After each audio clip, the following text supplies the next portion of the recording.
The biggest mistake you'll make in The Outer Worlds 2 is not petting your wacky pets on your ship. There are multiple of them to find throughout the game, but that's not why you're here. I've got a bunch of actual mistakes and general tips and tricks that you need to know. Let's go. I want to start with something that you can miss in the early game, but it is quite important. Generally speaking, it's just exploring Paradise Isle, but it's also for a very specific reason, and that is for gadgets. There are two specific gadgets that you can get in Paradise Isle. Both of them are from side quests. One of them you probably have come across. That is the double jump boots. They are called Pale in game. These are amazing because they give you the option to double jump, which is just essentially fantastic, not only for the quest they come from, because you'll need to use that platforming puzzle, but there are plenty of locations that have a lot of higher ground, and it just helps you be able to jump over fences, jump onto things, and just generally make the exploration a little bit more fun. This is found at the Sovereign Sweet Spire Grove, right in the middle of Paradise Isle. You do have to loop around the west side of the isle to get up here, but it's pretty hard to miss once you're up here as a guy literally falls out of the sky, so you'll locate it. The one you probably missed is actually the gas deflection gadget. What this is actually a device that allows you to stand in all of the Xyranium or the radiation, essentially in Fallout terms, right, that you find throughout the world. This will make you immune to that damage for the period of time that the shield is active. Also, it can be buffed. Now, by default, it will actually alleviate some of the damage that will come towards you while that shield is active, just other types of damage as well. So you can use it as a defensive gadget, but also you can buff it with, say, Marisol, for example, as a companion. She can buff the gas deflection gadget even further than it already is. Now, this gadget is found on the east side of Paradise Isle at the Automech Repair Center. You probably have missed this location, as I know a fair few people that did, but if you come to this location, there is a quest you can do here that will unlock the gas deflection device for you. Tell me, are you familiar with Xyranium gas?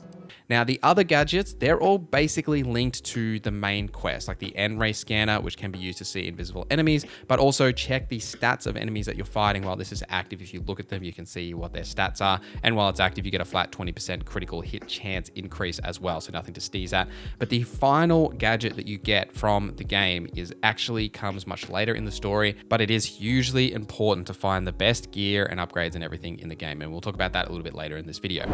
Don't waste your skills. Now, I have covered this in depth in an entire video about all the character progression stuff, and I will link that here if you want to go real deep into this kind of thing. But skills are your primary progression method. You will use this for basically every action you take, both in dialogue and in object checks.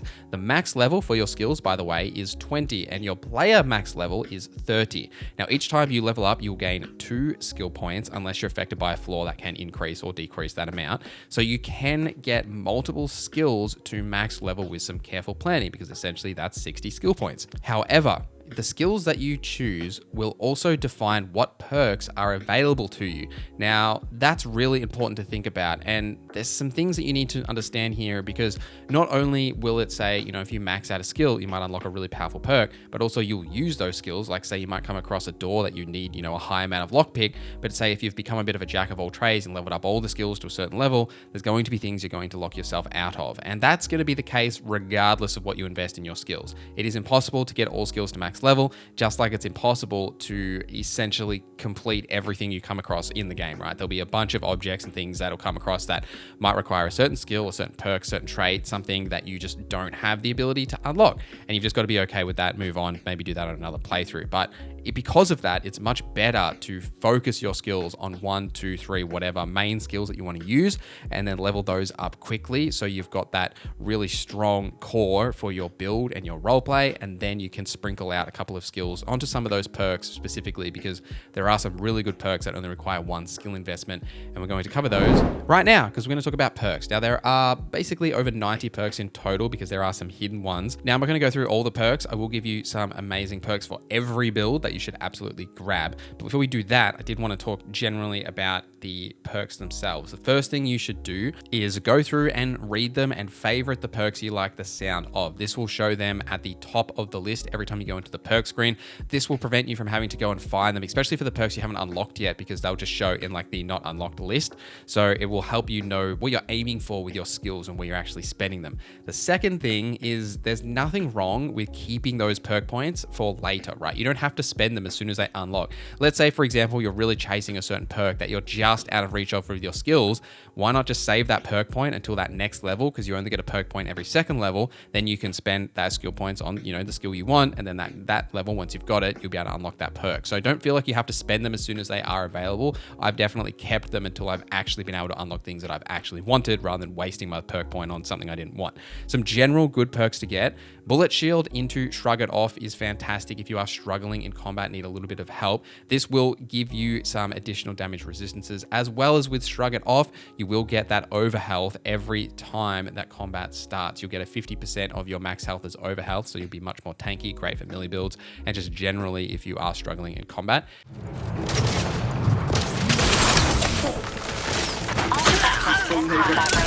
Target analyzed.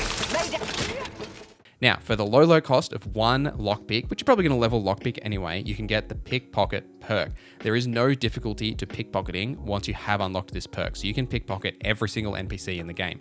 This is great because there's a lot of NPCs that will hold keys specifically for their chest, their vault, their door, whatever it is. You can find that NPC, you can cheekily lockpick that key, you can go and open that door. Regardless of if you've got the lockpick skill to be able to open it, and in some cases, you can't actually open certain doors with lockpick, so this will allow you to skip that process. Another one that's fantastic is if you have 1 point into guns or melee, which you probably will anyway, getting the commander perk will give you an additional weapon slot. Fantastic, so you can carry more weapons, and you want to do this so you can have weapons of multiple damage types, and we'll touch on why in a little bit as well. And then lastly, putting 1 point into observation for Treasure Hunter. Treasure Hunter is a great way to get additional materials for the crafting aspects of the game, as this will essentially just almost double or triple the amount of materials you can get when you're just looking at chests, because you'll just have additional options that you'll be able to just pick up every time. So well worth grabbing this perk for that low cost of that 1 additional observation as well. To flaw or not to flaw? That is the ultimate question. Now, flaws will appear throughout the game, and they give you something good, and they also have a trade-off of something bad. I would highly recommend to read these properly before accepting them, as not only will they have, say, a small effect of giving you a buff, they often have game-altering negative effects that can definitely change the way you play. For example, foot in mouth is my favorite flaw that I picked up. This gives me a flat 15% increase to experience gain. Why would you not want to take that? Well, because you have a limited amount of time in all dialogue conversations from that point onwards to actually pick a dialogue option, or it will auto-select one for you.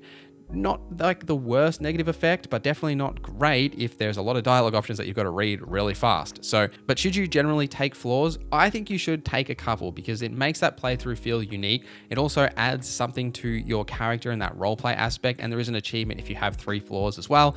I personally think you should take a couple, but just try and avoid the ones that are drastically game altering on your first playthrough, but they are fun to take. Just be careful of the ones you do. Also, if you like what we do here, consider hitting that like button or subscribing, or the membership program. For just $1, you can get early access to videos like this and all of my other guides, build videos, and those cheeky long form essays we do. Plus, there are other benefits like members only channels in the Discord, merch, and more. So if you like what we do here, please consider hitting that join button or subscribing, as it helps me more than you know. But enough of that, back to the video. All right, that's enough character stuff. I've got a few other things for you. So firstly, let's talk about the inhaler. Now, one thing to note, there is no limit to how many inhaler charges you can have. If you don't know, your inhaler is your healing device that you will see underneath your health bar, and there's a charge count next to it. It's kind of like an Estus flask in Dark Souls or something like that, right? Except you can just have an unlimited amount of charges.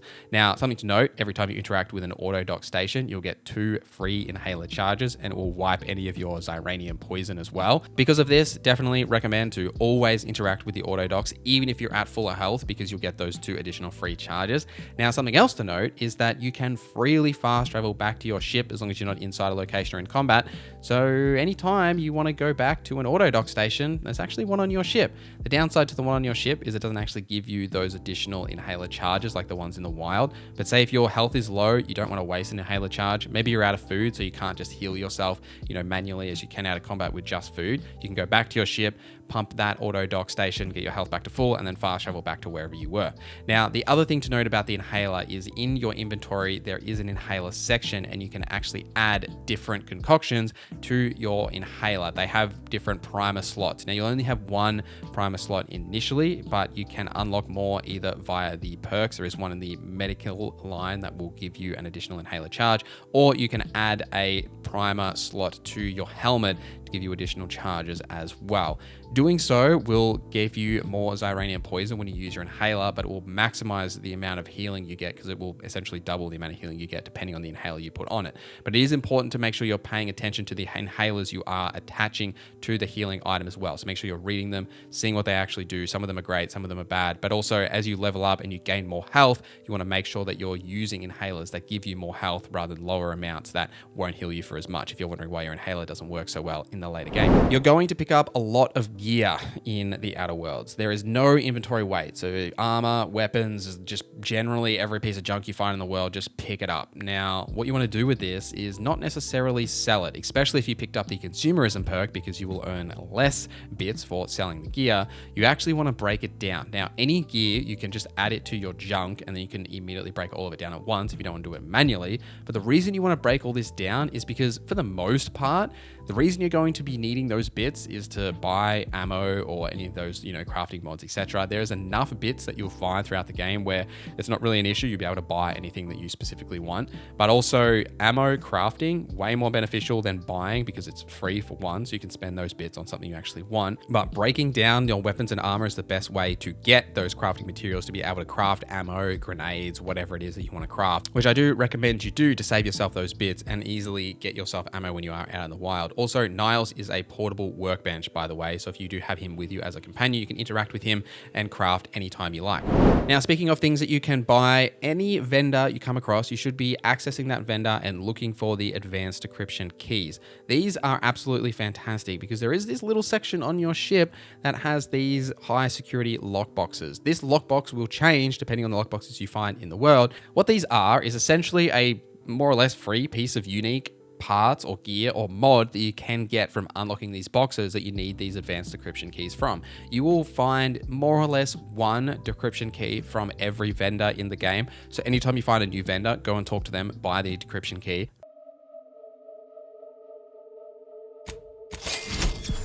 But you will also just generally find them out in the world, often behind locked doors or on corpses. They're just kind of around.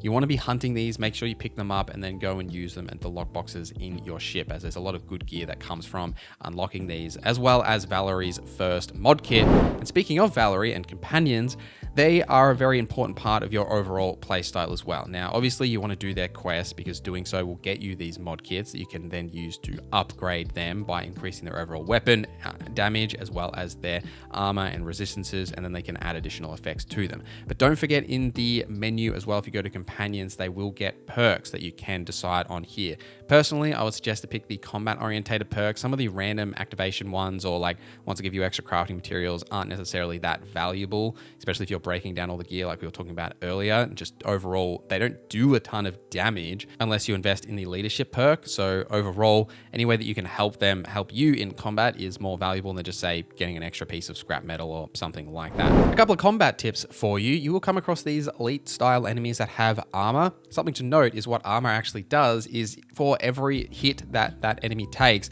it will mitigate a portion of damage. So essentially, you want to be using a weapon that has a high amount of damage and a low rate of fire because it will hit that enemy less. So the damage mitigation is actually less compared to say if you've got like an SMG and you're pumping it full of bullets, that more damage will be mitigated. So if you've got say a sniper rifle or something that deals maximum amount of damage per hit, that's better for those enemies that have armor, just if you're wondering why it takes so long to shoot them with your SMG like I was for quite a while. But what will really see you have success in combat, and also just so you have awareness when enemies do this on you, is the different damage types. Now obviously guns and stuff just do that standard damage type, but you can add certain other types of damage as well. We'll go through all four of them here.